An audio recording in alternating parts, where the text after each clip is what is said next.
La reine et le prince Charles ont eu du mal à contenir le fossé entre les Sussex et le reste de la famille royale, a affirmé le biographe royal Tom Bower. Le biographe royal Tom Bower a affirmé que le prince Charles et la reine avaient eu du mal à contenir la fracture toxique entre les Windsor et les Sussex alors que le palais se préparait à la publication des mémoires révélatrices du prince Harry. Monsieur Bower pense que le prince de Galles et la reine ont fait de leur mieux pour essayer de garder un couvercle sur la dispute entre Meghan et Harry, et le reste de la famille royale. Je pense que c'est vraiment toxique, je pense qu'ils font de leur mieux les Windsor, le prince Charles, la reine pour garder ça au frais mais c'est tout simplement impossible. Surtout avec les mémoires de Harry sur le point de sortir, mais depuis que Meghan a quitté la Grande-Bretagne et a fait elle Oprah Winfrey, c'est vraiment toxique. Les Sussex sont retournés au Royaume-Uni brièvement le mois dernier pour se joindre aux célébrations marquant le jubilé de platine de la reine, mais la visite n'a pas abouti à une réconciliation plus large.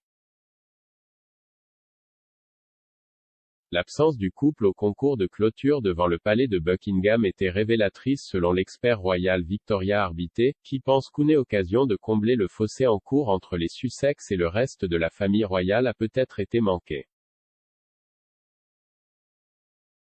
Madame Arbité a déclaré à Sunrise, « Je pense que ce qui est assez révélateur, c'est le fait que Harry et Meghan n'étaient pas au concert au Palace samedi soir. Ils n'étaient pas au concours, et cela montre qu'il y a peut-être un gel permanent.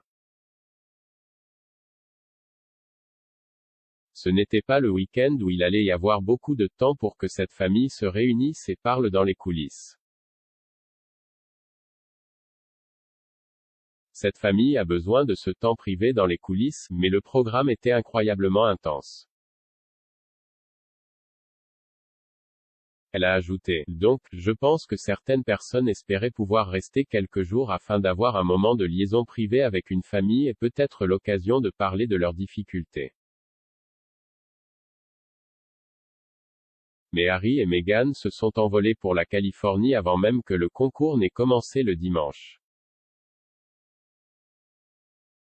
Donc je pense que oui, il y a une tension continue, mais pour que cela soit résolu, toutes les parties vont vouloir parler et peut-être qu'elles ne sont pas encore prêtes. »